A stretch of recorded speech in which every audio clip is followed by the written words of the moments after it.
L'une des pistes à l'étude pour enrayer la violence scolaire. Un rapport sera remis à Jean-Michel Blanquer. Nous en débattrons dans ce journal avec Rodrigo Arenas, coprésident de la FCPE, Céline Calvez, députée LREM des Hauts-de-Seine. Tout d'abord, Rodrigo Arenas, comment cette mesure est-elle accueillie par les enseignants de manière générale ? Par les enseignants, je ne sais pas, il faut demander aux syndicats d'enseignants. Et pour les parents que je représente, c'est clairement une mesure qui est discriminante et stigmatisante puisqu'elle s'adresse aux parents qui touchent l'allocation familiale, mais ne s'adresse pas à ceux qui ne les touchent pas. Donc à moins qu'on revienne sur l'impôt ISF et pouvoir taxer les parents qui sont riches et dont les enfants sont violents, et à ce moment-là, ça s'adressera à tout le monde. Aujourd'hui, ce n'est pas le cas. Moi, je m'inquiète surtout pour tous ces enfants, notamment l'1 sur 5 qui vit en dessous du seuil de pauvreté, qui s'adresse majoritairement. Et ensuite, pour les parents qui sont dans les très hauts plafonds de la CAF et qui touchent du coup entre 30 à 40 euros par mois, je ne vois pas en quoi ça serait incitatif ou désincitatif. Donc c'est une mesure qui clairement n'est pas efficace et qui en tout cas n'est pas dans l'esprit des valeurs de la République que nous prônons, puisque notre République est égalitaire et on voit bien que dans la mise en œuvre, l'allocation s'adresse à une partie des Français, une partie des familles, une partie des enfants, et donc il y aura une partie qui sera exclue de cette mesure-là si ça doit être une mesure qui tout à coup permette aux parents de devenir des super parents parce qu'on leur supprime une allocation familiale. Oui, c'est une mesure en fait qui est déjà ancienne, puisque un député, Éric Ciotti, député du Parti Les Républicains, avait déjà mis sur la table ce sujet-là.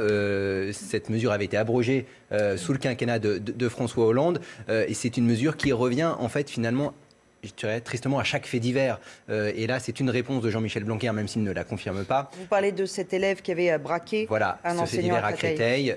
Et donc, c'est pour cette raison, en fait, que Jean-Michel Blanquer remet sur la table cette mesure.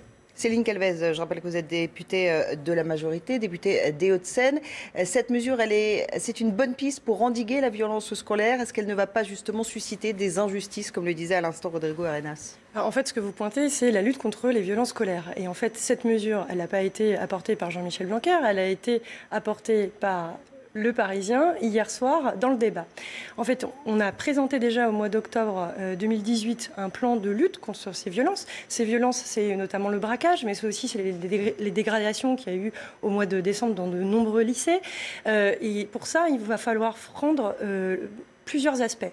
Comment on fait pour les prévenir? Comment on fait aussi pour responsabiliser ceux qui sont auteurs de ces troubles?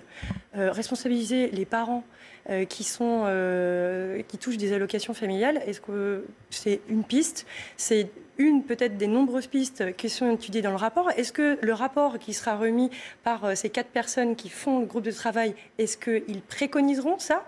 On n'en sait rien encore. Le rapport va être remis. Donc en fait, là, c'est plutôt histoire de jeter en pâture un débat.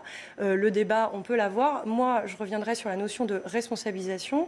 À titre personnel, je trouve que la responsabilisation, plutôt que de s'adresser aux parents, on peut parler aussi aux jeunes citoyens. Le jeune citoyen qui a été celui qui a dégradé, celui qui a menacé, celui qui a insulté. Mais de quelle façon on peut le responsabiliser et responsabiliser des collégiens ou des lycéens? Alors, de quelle façon on peut le faire? On a eu des mesures de responsabilisation qui ont été testées, qui ont été mises en place. On a l'analogie avec les travaux d'intérêt général. Travaux d'intérêt général, souvent on nous oppose que ça demande un encadrement.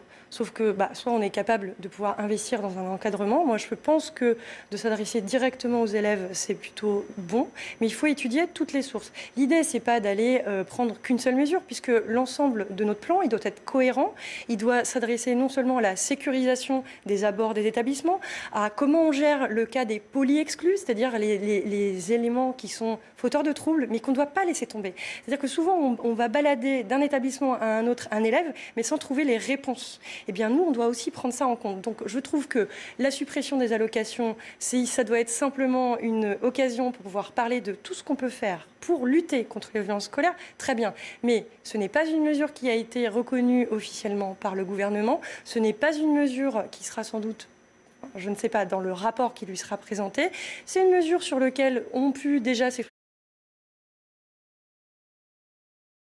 Moi, je pense qu'il faut utiliser toutes les pistes, mais à titre personnel, j'explorerai davantage les pistes qui entraînent la responsabilisation des élèves eux-mêmes. Puis il ne faut pas oublier que ces parents qui seraient concernés par cette éventuelle suppression d'allocations sont souvent dépassés aussi par la situation. Ils n'arrivent plus à gérer leurs enfants. D'autant plus que quand vous avez un enfant violent, puisque c'est le cas, moi j'entends avec plaisir que vous trouvez que c'est inefficace, puisque d'ailleurs il y a un rapport parlementaire qui le dit déjà, qui a été fait sous la précédente mandature, qui montre que cette mesure qui avait été portée idéologiquement par Éric Ciotti à l'époque et son gouvernement n'a pas apporté les fruits espérés. Au contraire, on sait que ça ne marche pas. Mais en tout cas, il y a des choses qui existent. Quand vous avez un enfant qui est dans un milieu toxique, c'est-à-dire à la maison, où les parents sont dépassés parce qu'en termes de parentalité, être parent, attendez, c'est dur. Même, on parlait du numérique tout à l'heure dans les coulisses avec madame. Il y a plein de parents qui sont dépassés aujourd'hui par ça et qui amènent aussi des comportements déviants sur les réseaux sociaux, etc. etc. Il y a des gens dont c'est le métier de faire ça, s'appelle un juge. Et des fois, les juges, pour enfants, prononcent des sanctions qui font que le parent est retiré de son autorité parentale, il est placé dans une famille d'accueil sous le cadre de l'ASE.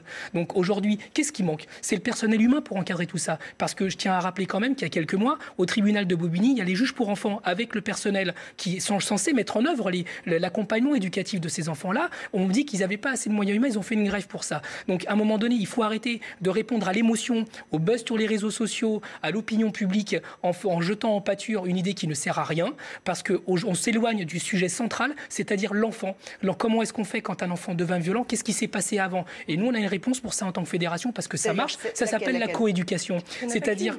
Pardon, excusez-moi, je réagissais à ce que vous avez dit. Parce que vous avez parlé tout à l'heure, madame. Vous avez parlé tout à l'heure, madame, par exemple, des tiges. D'ailleurs, ça s'appelle pas un tige parce que le tige est un terme de juridique.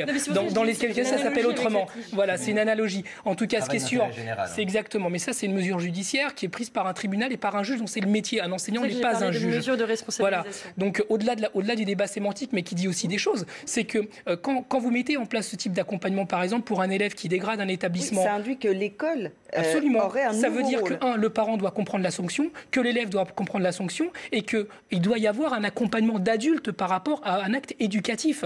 Maintenant, quand l'estimer la graduation de la violence, ça c'est un métier dans notre pays. Ça s'appelle un juge qui va estimer à la fois en termes de ce qui constitue l'environnement de l'enfant, qu'est-ce qui a amené ce comportement-là, de prendre des mesures qui sont adaptées à chaque cas parce que chaque cas est un cas individuel et auquel cas il y a des mesures à prendre là-dessus. Mais en tout cas, ce n'est pas à l'éducation nationale de prendre cette mesure-là parce que dans notre pays, jusqu'à preuve du contraire, il y a la séparation du pouvoir et comme je disais tout à l'heure, il y a avant tout l'égalité des Français devant la loi. Donc s'il y a des Français qui sont exclus des mesures, celles dont on discute, c'est-à-dire la suppression de l'allocation familiale, clairement, il y aura des Français qui ne seront pas concernés. Chaque cas est individuel et toutes les réponses sont bonnes à prendre et c'est ça qui sera dans le plan de lutte contre la violence scolaire. Et les lois sont dans l'intérêt général et pas les intérêts particuliers et certainement pas l'émotion publique. Et merci à tous les trois.